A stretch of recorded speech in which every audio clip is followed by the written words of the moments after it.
সুপ্রিয় বন্ধুরা, আসসালামু আলাইকুম রহমতুল্লাহ। বিকে মোবাইল হসপিটাল অ্যান্ড ট্রেনিং সেন্টারে আপনাদের স্বাগত। আজকে আপনাদেরকে দেখাইতে চাইছিলাম যে আপনারা অধিকাংশ টেকনিশিয়ান যে এইটার সমস্যার সম্মুখীন হন, যে মোবাইল খুলতে গেলে আপনাদের এই ডিসপ্লের রিবনটা ফেটে যায়। হয়তো বা কাস্টমার আপনাকে বলেছে যে আমার মোবাইলের চার্জিং পিন নষ্ট, চার্জিং সকেট নষ্ট। এই চার্জিং পিন চেঞ্জ করতে গিয়ে হয়তোবা আপনি বিল করবেন 100 টাকা, 150 টাকা, 200 টাকা, কিন্তু ডিসপ্লে রিবন ফেটে আপনাকে 300 টাকা জরিমানা দিতে হচ্ছে। এইরকম সমস্যার সম্মুখীন হয়নি, এইরকম টেকনিশিয়ান খুব কম আছে। তো বন্ধুরা, আজকে আপনাদেরকে এমন একটা সলিউশন দেব যে এইরকম জরিমানা আর কখনোই আপনাদেরকে দিতে হবে না। আমাদের কিপ্যাডের যে কাপড়টা আছে, এই কাপড়টাকে আগে এখান থেকে তুলে ফেলতে হবে। তুলে ফেলার পরে আপনি যেটা করবেন সেটা হলো, এইখানে আসলে ছিঁড়ে ফাটেটা কোন জায়গায়, কিভাবে, কি কারণে আমরা যখন এটাকে খুলতে যাই তখন কি হয়, এটা যখন সোজা হয়ে করতে যাই আমরা, তখনই কিন্তু আমার রিবনের এই জায়গাটা ফেটে যায়। তো এটা ফাটার কারণ হলো যে এই রিবন গুলো অত্যন্ত পাতলা একটা কাগজের উপরে করা থাকে, এই লাইনগুলো টানা থাকে।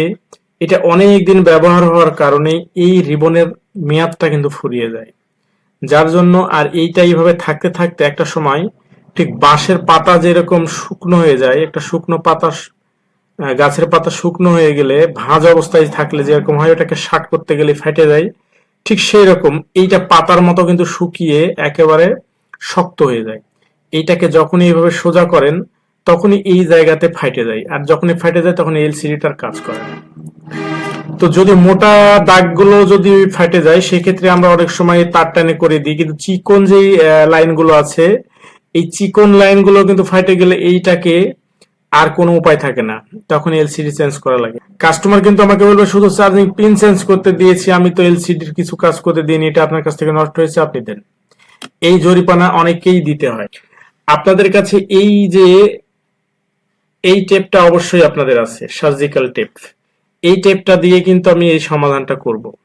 তো এই টেপ কিন্তু দুই রকমের হয়, একটা আঠা খুব কম থাকে, ওটার দাম একটু কম, আর আর একটা দেখবেন যে আঠা খুব ভালো থাকে, মজবুত আঠা, এটার দাম একটু বেশি। তবে আঠা বেশি এইটা নেওয়াটাই ভালো, কারণ আমি অল্প কয় টাকা বাঁচাতে গিয়ে আমাদের কাজ কিন্তু খুব ভালো হয় না। এবার অল্প একটু টেপ আমি এখান থেকে কেটে নিলাম, এখান থেকে অল্প একটু টেপ কেটে নিলাম। কেটে নেওয়ার পরে এবার কি করব, এই টেপটাকে আমি সোজা এই জায়গাটায়, এই যে অর্ধেকটা, এই টেপের মাঝখান থেকে, এই টেপের মাঝখান থেকে অর্ধেকটা আমি এলসিডির উপরে এবং অর্ধেকটা আমি কিপ্যাডের উপরে এই দিয়ে দিলাম। এখন দেখেন এই এলসিডিটা কিন্তু আর সোজা হবে না, এইটা টান খাবে না, আর ওই নিচের যে রিবনটা সেটা শার্ট হওয়ার আর কোনো ভয় নেই। এইটা যে এই এলসিডিটা রিবনটা যে সোজা হয়ে যে ফাইটে যাবে, এই ভয়টা আর কিন্তু থাকলো না। এইবার আপনি মোবাইলটা খুলে ফেলেন, কোনো সমস্যা নাই। মোবাইলটা খোলার সময় একটা জিনিস খেয়াল করবেন, অবশ্যই আগে ব্যাটারিটা খুলতে হবে, কারণ ব্যাটারি না খুললে আপনি যদি মাদারবোর্ড তুলতে গেন তাহলে এইখানে যেই ব্যাটারির যে কানেক্টর আছে সেই কানেক্টরের কিন্তু পিন ভেঙে দিতে পারে, তার জন্য অবশ্যই ব্যাটারিটাকে খুলে রাখবেন। এইবার এটা খোলার সময় দেখবেন যে মাদারবোর্ডটা কিন্তু এখানে সাধারণত দেখবেন যে কোনো কোনো মোবাইলে দুইটা লক দিয়ে আটকানো থাকে, আর কোনো কোনো মাদারবোর্ডে চারটা লক দিয়ে আটকানো থাকে। তো অবশ্যই ওপেনার ইউজ করবেন। ওপেনার ইউজ করে যেখানে যেখানে লক আছে ঠিক সেখানে সেখানে এই লক দিয়ে আস্তে আস্তে করে লক থেকে আস্তে করে বের করে দিবেন। বের করে দেওয়ার পরে দেখেন অনেক মাদারবোর্ডে দেখা যায় যে এই জায়গাটাতে এই যে চার্জিং পিন এবং ইয়ারফোন জ্যাক, ইয়ারফোন সকেট, এই দুইটা কিন্তু এই ফাঁকের মধ্যে ঢোকানো থাকে। আপনি যদি এভাবে চার দেন তাহলে কিন্তু এটা ভেঙে যাওয়ার সম্ভাবনা থাকে। সেজন্য এই সাধারণত বাম হাতের এই আঙ্গুলটা দিয়ে মাদারবোর্ডটাকে একটু সামনের দিকে উপরের দিকে চাপ দিয়ে, আমার কিন্তু এই লক গুলো তোলা হয়ে গেছে, একটু উপর দিকে দেন, এই বুকটা কিন্তু চেড়ে গেছে, এই বুকটা যখন চেড়ে যাবে তখন এটাকে একটু সামান্য দিকে ঠেলা দেওয়ার সাথে সাথে এটা বাড়িয়ে যাবে।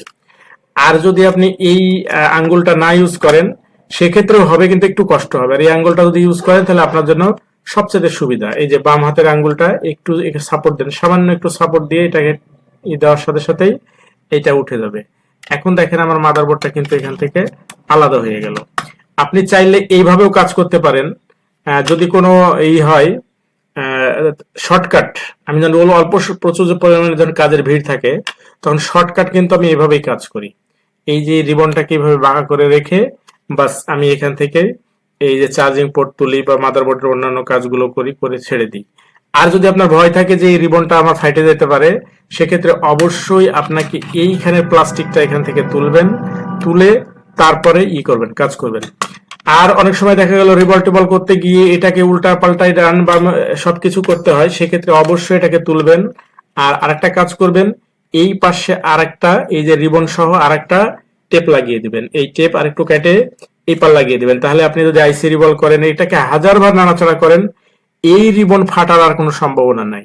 আর যদি শুধুমাত্র চার্জিং পোর্ট চেঞ্জ করার জন্য হয়, তাহলে উপরে একটা টেপ লাগালেই যথেষ্ট। তাহলে আপনাকে এটা শুধু এইভাবে ফেলে দিয়ে বাস এটাকে তুললেন, এইটাকে লাগিয়ে দিলেন, বা ঝামেলা শেষ, আর কিছু করতে হবে না। আর যদি আইসি রিবল বা অন্যান্য কাজ করতে অনেক সময় লাগবে অনেক, তাহলে সেক্ষেত্রে অবশ্যই এইখানের প্লাস্টিকটা তুলে ফেলবেন, আর এইখানে অবশ্যই এইটার এখানে অবশ্যই একটা টেপ লাগিয়ে দিবেন। এখানে একটা যদি টেপ লাগিয়ে দেন, তাহলে আপনার রিবন ফাটার আর কোনো ভয় নাই। আপনাকে কখনোই আগে রিবন ফাটার কারণে আপনাকে আর জরিমানা দিতে হবে না। তো বন্ধুরা, আমার এই ভিডিওটা যদি আপনাদের সামান্যতম উপকার করে থাকে, আমার জন্য দোয়া করবেন। আর এই ভিডিওটা প্রত্যেকটা টেকনিশিয়ানের কাছে আপনি শেয়ার করে দেবেন, যেন তারা উপকৃত হয়। তারা যদি উপকৃত হয়, তাহলে আপনিও সোয়াবের ভাগী হবেন, আমিও সোয়াবের ভাগী হব ইনশাআল্লাহ। আগামীতে আরো নতুন কোনো ভিডিও নিয়ে আসবো, যেটা আপনাদের সত্যিকার অর্থে উপকার হবে। বন্ধুরা, আর কোন কোন ভিডিও আপনারা চান আমাকে কমেন্ট করে জানিয়ে দেবেন। ইনশাআল্লাহ আমি সেই সব ভিডিওগুলো আপনাদেরকে পর্যায়ক্রমে স্টেপ বাই স্টেপ আমি দিয়ে দেবো ইনশাআল্লাহ। আজকে এ পর্যন্তই। আগামীকালকে আবার নতুন কোনো ভিডিও নিয়ে আপনাদের সঙ্গে দেখা হবে, কথা হবে। ততক্ষণ পর্যন্ত আল্লাহ তাআলা আমাদের সবাইকে ভালো রাখুক, সুস্থ রাখুক। দেশকে ভালোবাসবেন, দেশের মানুষকে ভালোবাসবেন, সবসময় হালাল ইনকাম করার চেষ্টা করবেন। হালাল ইনকামে শান্তি, হালাল ইনকামে মুক্তি। আসসালামু আলাইকুম ওয়া রাহমাতুল্লাহ।